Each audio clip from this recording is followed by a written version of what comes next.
Okay, so one thing I get asked a lot is how I color paper, and so I'm going to do a quick demonstration. And I've just got some scrap strips of, this is 60 gram doublet and some 180 gram, just to test and see if I like the color. And I've also got a mix here, so I've got a bit of 60 gram. I'm just going to cut this strip. And I've added some warm water to a glass jar, because ultimately I want to keep this dye so I can use it over and over again. So you can see the water starting to get colored by that paper. I'm going to add a bit of this. It really is just such an experimental process.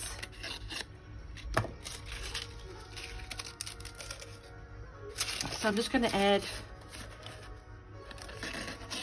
just some strips of these colors.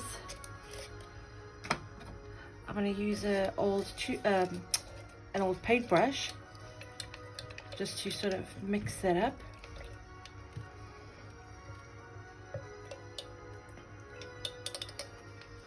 You can already see how it's turned the water that beautiful scarlet color. And I always just keep a little bit of black on hand if I want to make the water or the ink just a little bit darker. So just be sparing. I'm going to add a little bit at a time. Remember to use gloves, otherwise your fingers will stain. So I'm just going to add, and you can see how that's already darkened the water beautifully. Now normally what I'd do is I'd leave this to sit overnight. It's got a lid, so close it up. And I'd write down my papers that I've used and how much, so that if I wanted to ever replicate the color, I would know what I've done.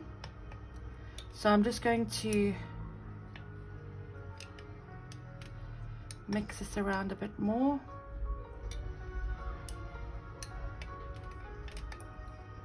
And just for the sake of time, I'm going to pour a little bit into the lid.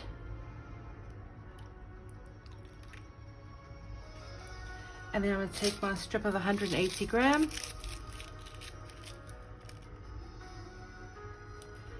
Just dip it into the water.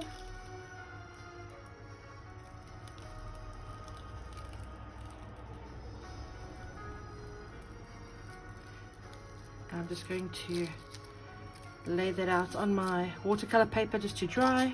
Just try a bit on the doublet. Remember, they absorb water at different rates.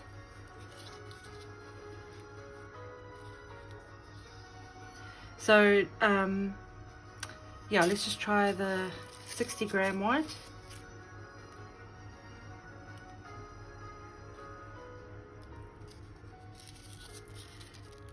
Oh, let's just get that end over there.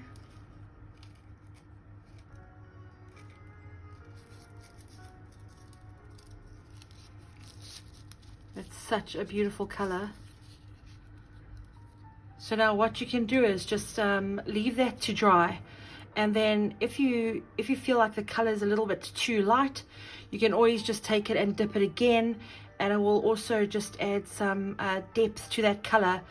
And obviously, if you also when you're leaving your paper to dry, if you stand it up this way, all the ink is going to gather at the tip, creating a beautiful sort of dark edging to your paper.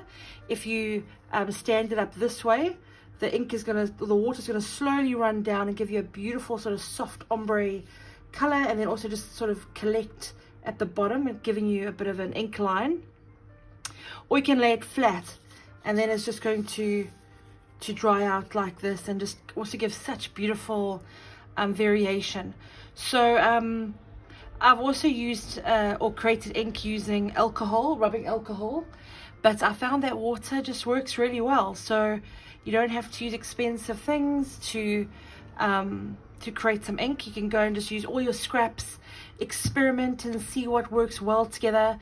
So after I'm sort of happy and this is sat for a while, I will then go in and obviously just remove all this paper, which has had a lot of the intensity of color removed, and I'll keep these strips as well because they also just give such a beautiful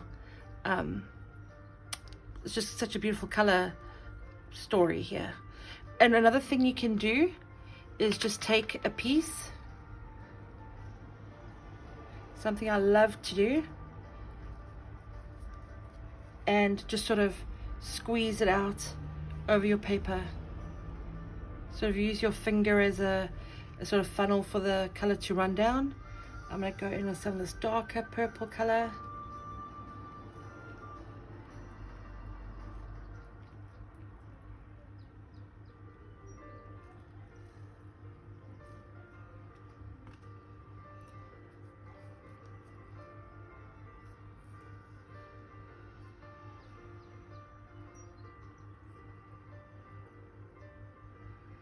Add some water to that piece. And there, that is how I would add, or how I add color to paper. I'm just going to stand that up in that pool of water right there, let it soak up. And then what I'll do is I'll just post a picture of what these all look like once they're dry. So have fun with it, and it's just such a beautiful way to create a very very organic and original color, and it also just changes the texture of the paper, which it makes it far more sculptural and looks more natural than using the paper straight up. So you can see already just it gives such a beautiful sort of texture to the paper. So there you go, that is how I create my own inks.